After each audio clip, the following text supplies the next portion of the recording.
Hi, welcome to Planet Hex. I'm Andrew Hawnt. On this episode, I'm going to talk about Metallica. You have to say it like that. It's sort of a rule, unspoken rule, but you know, it does happen. So, Metallica are in the public awareness again for the song Master of Puppets from their 1986 album of the same title, Master of Puppets. And with good reason. It was used in Stranger Things, of course, without going into too many spoilers. It was played by a character called Eddie Munson on screen. I keep wanting to say Eddie Munster.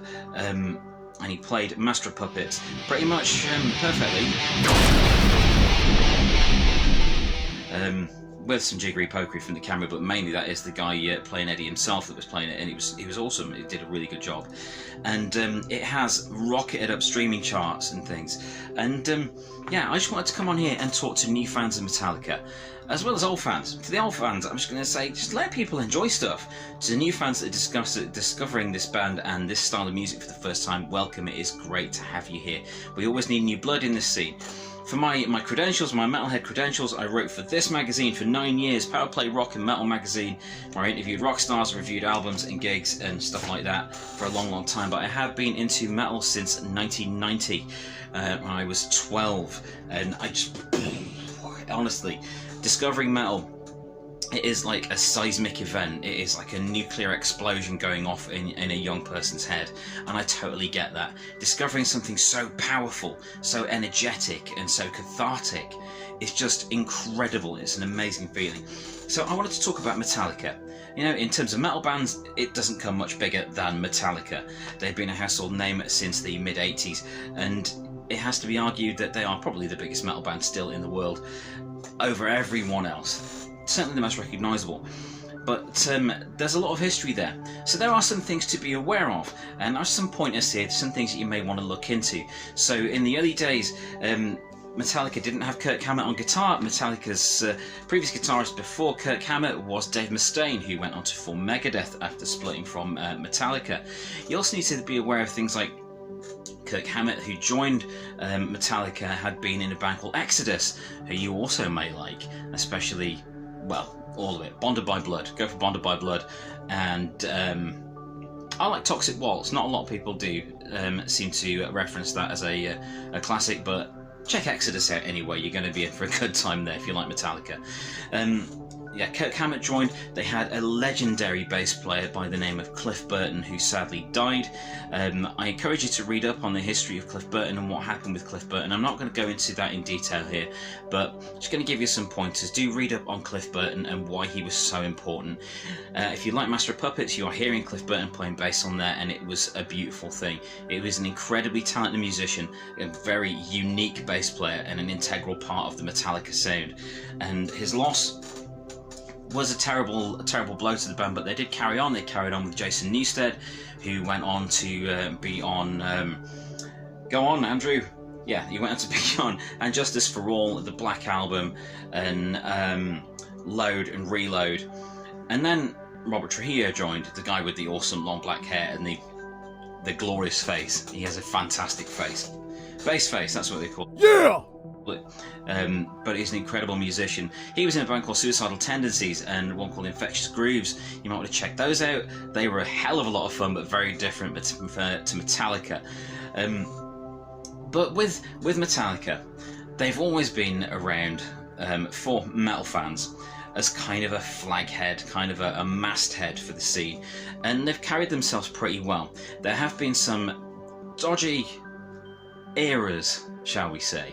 So you're discovering Metallica with Master of Puppets, which is the definitive Metallica album in a lot of minds. It is in mine, but later on Metallica did change.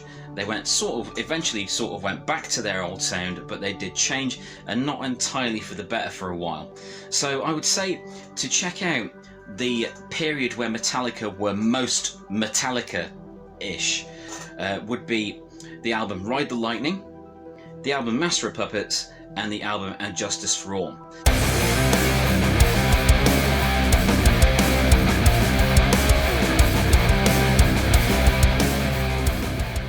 So those three are sort of they're the perfect snapshot to me of what Metallica is and what they all stand for. Granted, what came after And Justice for All, the Black Album, was gigantic and has a lot of very recognisable songs on it, like Enter Sandman and Sad But True and Wherever I May Roam and Nothing Else Matters. But it had to be those earlier albums that sort of defined Metallica. The debut Kill 'Em All is a great album, but it didn't feel quite whole until they got to Ride the Lightning and Master of Puppets. They did really improve greatly with each album throughout that period. So after the Black Album took over the entire planet for years, we finally got more music from Metallica in the shape of Load, which saw them take on a more sort of alternative direction. But that's what was going on at the time. We'd had grunge, we'd had new metal, we'd had, you know, post-rock came in, and all kinds of stuff came in.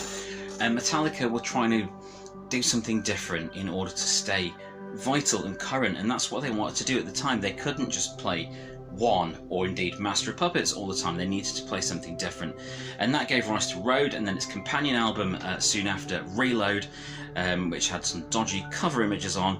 Do read up about the cover images at Load and Reload. That's a bit of a surprise when you find out what they were. And people thought that Metallica were a bit of a spent force. Things continued on, new metal came and went, things got heavier, bands like System of a Down were huge, it became huge.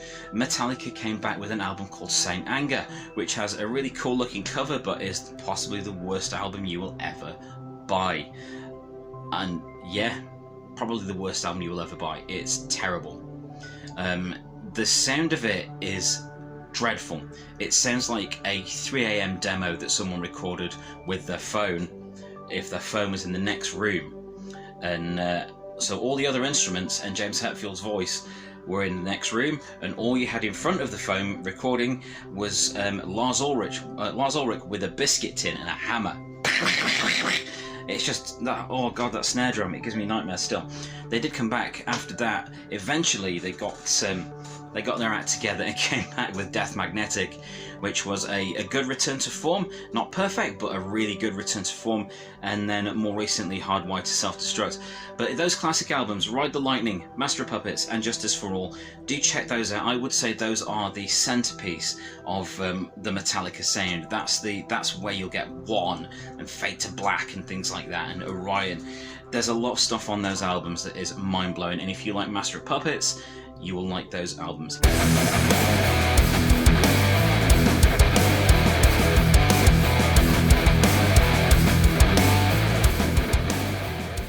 In particular.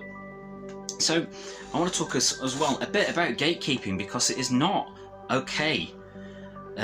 You know, there's the old thing, like if someone sees a kid wearing a Nirvana shirt or a Ramones shirt, of going, name 3 songs. Jesus, when I got my first Metallica shirt, I couldn't name 3 songs. You know, I got a Ride the Lightning shirt, and all I knew was the Black Album at the time. But that's what scenes can get like. When they become so ingrained in popular culture, any scene can end up with gatekeepers, be it music, be it gaming, be it films or anything like that. If you don't know the stuff off by heart, if you don't know the lore of these things, then there will be a section of fandom that doesn't see you as a real fan. You are. If you like Master of Puppets, you're a Metallica fan. At least for that song. If you do discover more of this stuff and you really like it, you're a fan. You're a fan. And even Metallica themselves have said this. They've gone on Twitter and said, you know, everyone's welcome in the Metallica family, and that is how it should be with all of metal and all of rock music. Everyone is welcome in this family, this alternative rock and metal community. We're a bunch of weirdos. We built this city, we built this scene. I almost went into We Built This City on Rock and Roll by Starship. I'm not going to sing on this episode, I promise you that. We built this city ourselves from the underground up, with photocopied fanzines that have been made with felt tips. You know, we built this on tape trading. We built this scene on obscure vinyl being imported from all over the world. We built this scene on patches and badges and concerts and parties and tape trading and swapping albums and just rocking out with each other. And there's a lot to be said for a natural progression of things like that.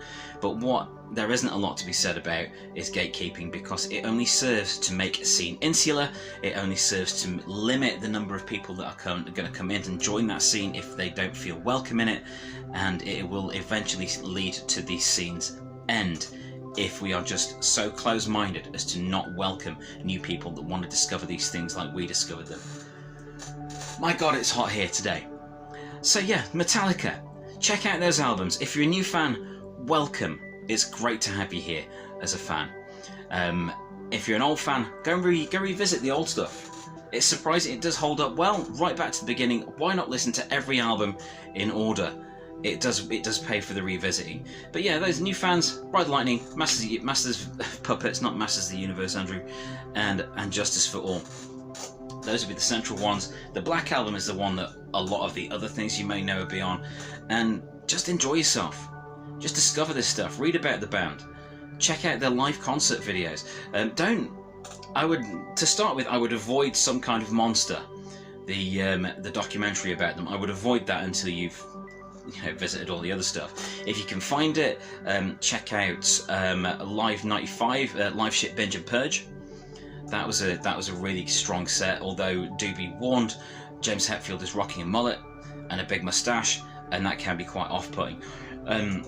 Read up on the history. They have a very interesting history. There was an incident where James Hetfield was burnt by pyro, and quite badly burnt by pyro. His hands, his face, his arm, and he was unable to play guitar. So he just took over vocal duties. He just sang, and they got an extra guitar player in the shape of John Marshall from a band called Metal Church.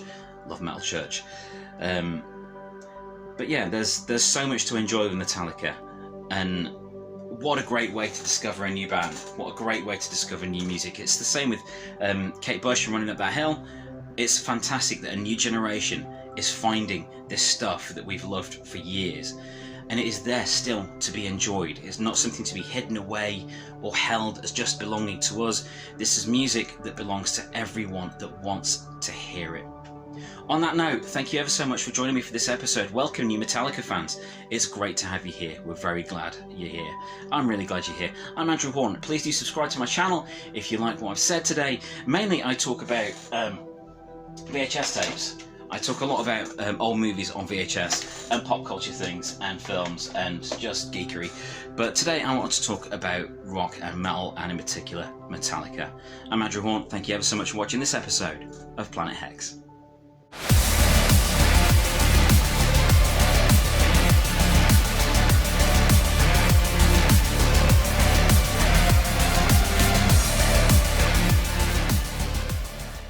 Thank you for watching. Please subscribe and validate my existence.